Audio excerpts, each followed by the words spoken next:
സ്നേഹമുള്ളവരെ, റോമിലെ 4 പേപ്പൽ ബസലിക്കകളിൽ ഒന്നായ മേരി മജോറ എന്ന ബസലിക്കയിലാണ് നമ്മളിന്ന് തീർത്ഥാടനത്തിനായിട്ട് എത്തിയിരിക്കുക.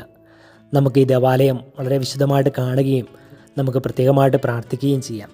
പരിശുദ്ധ അമ്മയുടെ നാമത്തിലുള്ള ഒരു ദേവാലയമാണ് ഇത്. ഈ ബസലിക്കയുടെ ഏറ്റവും മുകളിൽ പരിശുദ്ധ അമ്മ ഉണ്ണീശോയും ഏന്തി നിൽക്കുന്ന ഒരു വലിയ രൂപം നമുക്ക് കാണാനായിട്ട് സാധിക്കും. AD 432 പോപ്പ് സെലസ്റ്റീൻ ഒന്നാമൻ മാർപ്പാപ്പ ഈ ദേവാലയം പണിയിപ്പിച്ചത്.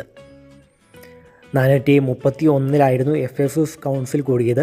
ആ കൗൺസിലിൻ്റെ ഒരു പ്രധാന വിഷയം മേരി മദർ ഓഫ് ഗോഡ്, പരിശുദ്ധ അമ്മ ദൈവമാതാവാണ് എന്ന് പ്രഘോഷിച്ച ഒരു കൗൺസിലായിരുന്നത്. അതിനുശേഷം പരിശുദ്ധ അമ്മയുടെ നാമത്തിലാണ് ഈ ഒരു ദേവാലയം സ്ഥാപിക്കപ്പെട്ടത്. ഈ ദേവാലയത്തിൻ്റെ ഹോളി ഡോറാണ് നമ്മൾ ഈ കാണുന്നത്.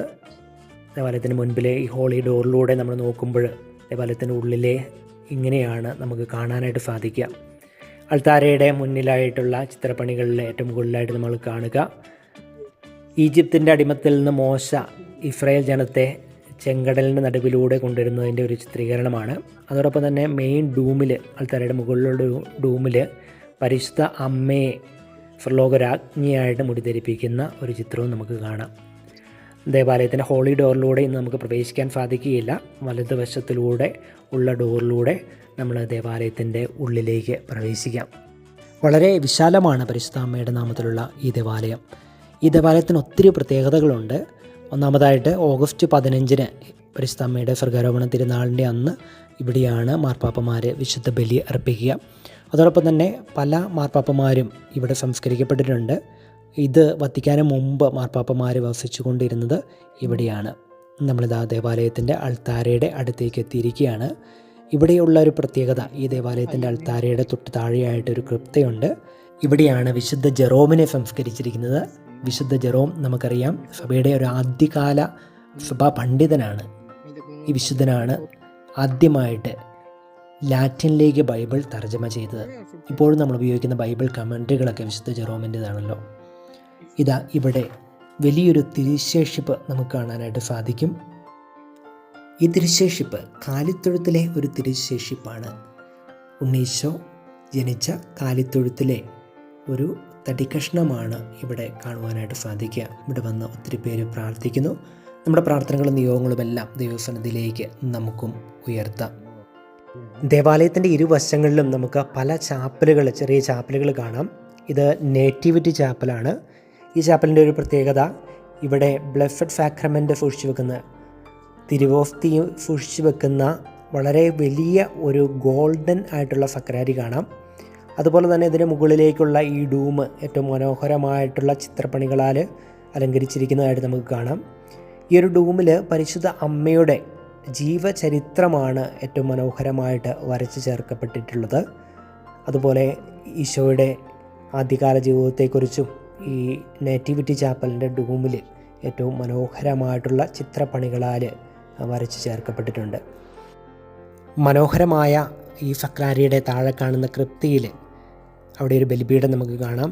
ഈ ബലിപീഠത്തിൽ ആണ് 1538 ഡിസംബർ 25 വിശുദ്ധ ഇഗ്നോഷ്യസ് ലയോള തൻ്റെ ആദ്യത്തെ വിശുദ്ധ കുർബാന അർപ്പിച്ചത്. ഇതിൻ്റെ ഇരുവശങ്ങളിലായിട്ട് സിസ്റ്റസ് മാർപ്പാപ്പയെയും പയസ് മാർപ്പാപ്പയെയും സംസ്കരിച്ചിട്ടുണ്ട്. ഇത് ബാപ്റ്റിസം ചർച്ച് മാമോദീസ പരികർമ്മം ചെയ്യുന്ന ഒരു ചെറിയ ചാപ്പലാണിത്. ദേവാലയത്തിൻ്റെ സൈഡുകളിലുള്ള കുമ്പസാരക്കൂടുകളിൽ വൈദികർ കുമ്പസാരിപ്പിക്കുവാനായിട്ട് ഇരിപ്പുണ്ട്. ഇവിടെ പരിശുദ്ധ കുർബാന നിത്യാരാധനയ്ക്കായിട്ട് എഴുന്നള്ളിച്ച് വെച്ചിരിക്കുന്നു. ഇനി ഇത് Salus Populi Romani, health of the Roman people എന്നറിയപ്പെടുന്ന ഒരു ചാപ്പൽ. പ്ലേഗിൻ്റെയൊക്കെ സമയത്ത് ഒത്തിരി രോഗികൾ സൗഖ്യം പ്രാപിച്ചത് പരിശുദ്ധ അമ്മയുടെ ഈ ഒരു 1000-ലധികം വർഷം പഴക്കം വരുന്ന ഒരു ചിത്രത്തിൽ നോക്കി പ്രാർത്ഥിച്ചിട്ടാണെന്ന് പറയപ്പെടുന്നു.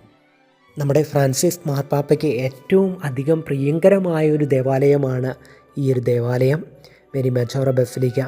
പരിശുദ്ധ അമ്മയുടെ സാന്നിധ്യം അദ്ദേഹം ഇവിടെ തീർച്ചയായിട്ടും അനുഭവിക്കുന്നുണ്ട്.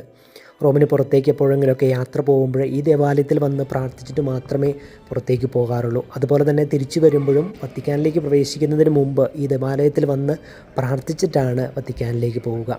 പരിശുദ്ധ അമ്മയുടെ ഒരു നിറഞ്ഞ സാന്നിധ്യവും സ്നേഹവും ഒക്കെ നമുക്ക് ഈ ദേവാലയത്തിൽ തീർച്ചയായിട്ടും ഫീൽ ചെയ്യാനായിട്ട് സാധിക്കുന്നുണ്ട്.